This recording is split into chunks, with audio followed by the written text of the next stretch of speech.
Coming up next week on Coronation Street, Craig's fate takes a grim turn after a vicious assault, Bernie faces peril as Mick sets out to get back at Kit, and Tim and Sally are left in charge of the Michaelis sisters. Number 1, Craig suffers a savage beating. Elsewhere, with a fresh opportunity to work alongside CID, Craig arrives at the station full of excitement, eager to gain experience under Kit's guidance. He has even more reason to be cheerful. He's managed to secure a date through a dating app for later that evening. However, as the hours pass, Kit keeps his distance, which leaves Craig feeling dismissed and undervalued. Opening up to Lisa, Craig shares his doubts, admitting he feels Kit doesn't believe in his abilities. Lisa offers him reassurance and motivation, pushing him not to give up and to prove himself worthy. When Craig is sent out to respond to a reported incident, he sees it as his chance to prove his worth. But the situation spirals out of control, and Craig ends up the victim of a brutal assault. Number 2, can Craig survive? By Wednesday's episode, Craig lies critically injured on the pavement outside the station, blood streaming from a deep head wound. Sarah and Maria arrive just as the ambulance pulls up, and paramedic Asha springs into action alongside her team. Barely conscious, Craig struggles to make sense of the violent events, just as Lisa appears, shocked by the severity of his condition. As medics carefully place Craig into the ambulance, Maria informs Lisa that she was the one who discovered him, drenched in blood. At Weatherfield General, doctors rush Craig into intensive care, later breaking the news to Lisa that he has suffered brain swelling. When Craig finally wakes, he quietly tells Asha that the details of the attack have come back to him. But when Jess arrives to take his official statement, Craig's condition suddenly worsens, leaving Kirk, his stepfather figure, devastated as hospital staff fight to keep him alive. Will Craig survive the night? The street learns Craig's condition. Later, Lisa anxiously answers a call from Jess at the hospital, desperate for any scrap of information about Craig's status. As word spreads through the Rovers, stunned residents struggle to come to terms with the shocking turn of events, leaning on each other for comfort and clarity. Meanwhile, Kirk is faced with the heartbreaking task of phoning Beth, now living in Norfolk, to inform her of the devastating news about her son. Kit Sauce's suspicion.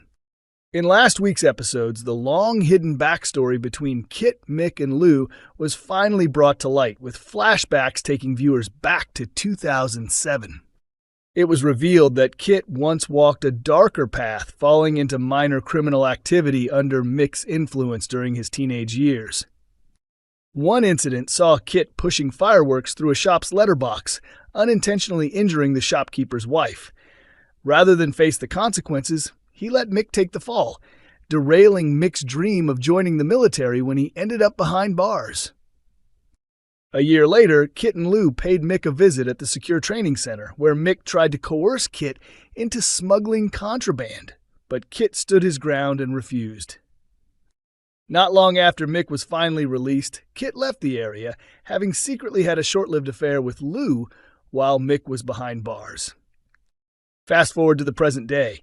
Kit overhears a tense conversation between Mick, Lou, and their 16-year-old son Brody, who's just returned home following time in a secure training center. As Kit listens in, a realization hits. There's a strong chance he might be Brody's real father. Brody, it seems, hasn't learned much from his stint in detention.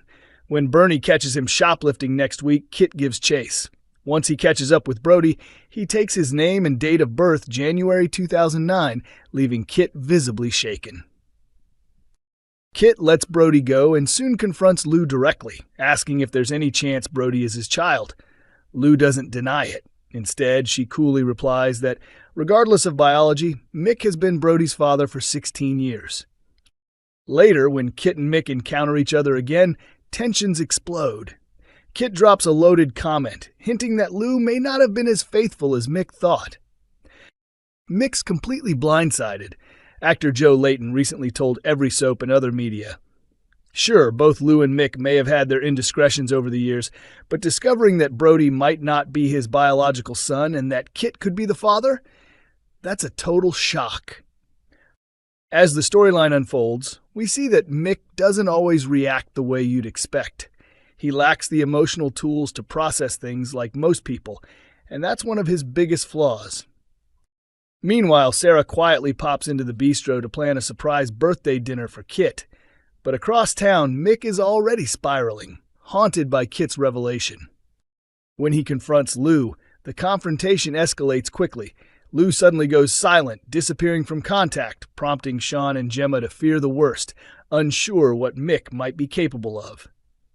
Realizing it's time for the truth to come out, Sean visits the police station and changes his earlier testimony, now revealing that it was Mick who assaulted him in the ginnel and left him unconscious.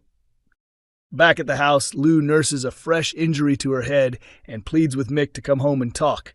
But consumed by rage, Mick jumps in his van and speeds off. Kit tries to get through to him by phone, only for Mick to explode, accusing Kit of destroying everything before abruptly cutting the call. As Mick vanishes into the night, it's unclear just how far he'll go, or if Kit and Lou are now in serious danger. His fury is aimed at Kit, Joe explains, but it's deeper than that. It's heartbreak and betrayal from both sides. If Mick had the chance to go back in time, maybe he'd make different decisions, and we saw that in the flashbacks. That context matters. It doesn't excuse his actions, but it makes the situation much more layered and emotionally complex. Mick takes Bernie hostage. Meanwhile, the danger only escalates as Mick's thirst for revenge reaches a boiling point, putting Bernie directly in harm's way.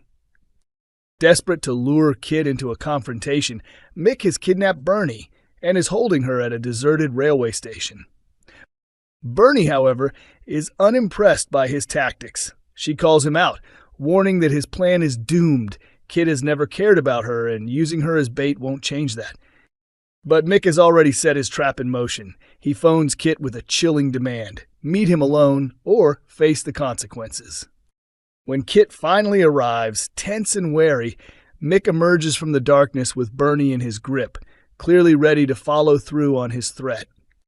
Sensing just how perilous the moment is, Bernie turns to Kit with a heartfelt plea. She confesses that she tried to find him years ago, but it was his adoptive mother who stood in the way. Mick believes he could kill Kit if it came down to it, actor Joe Layton explains, not because he wants to, but because he's convinced he's capable of it. He's caught between memories of a friendship that meant the world to him and the rage of someone who feels like he's lost everything. That makes him incredibly dangerous. Number 6. Can Lou break free in time?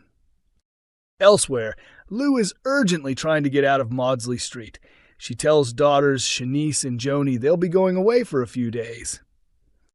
When Tim pulls up in his taxi, he instantly notices the bruising on Lou's head. Alarmed, he insists they swing by the hospital first, despite Lou's resistance. Meanwhile, over at Red Bank, Sarah enters her flat, unaware that Mick has followed her inside. She spins around and is stunned to find him standing behind her. Demanding that he leave, Sarah tries to stay composed, but Mick refuses to budge, insisting she contact Kit and get him there now. Back at the hospital, as a nurse tends to Lou's injury, her questions become more pointed. Though she asks gently, Lou dodges the truth. Moments later, Lou quietly slips out of the hospital, leaving Tim in charge of the girls as she disappears. Outside, Mick, convinced Kit has destroyed everything he cared about, swears this ends tonight. And with his plan now in motion, it's clear Kit is walking into a deadly trap. Tim and Sally rise to the occasion. As the week draws to an end, Lou remains missing, leaving her daughters, Shanice and Joni, in the unexpected care of a bewildered Tim and Sally. Tim had recently floated the idea of fostering, but suddenly becoming temporary guardians to the girls was never part of the plan. Now, with police launching a full search for Lou, one question hangs in the air. Will Shanice and Joni be reunited with their mum, or is this goodbye?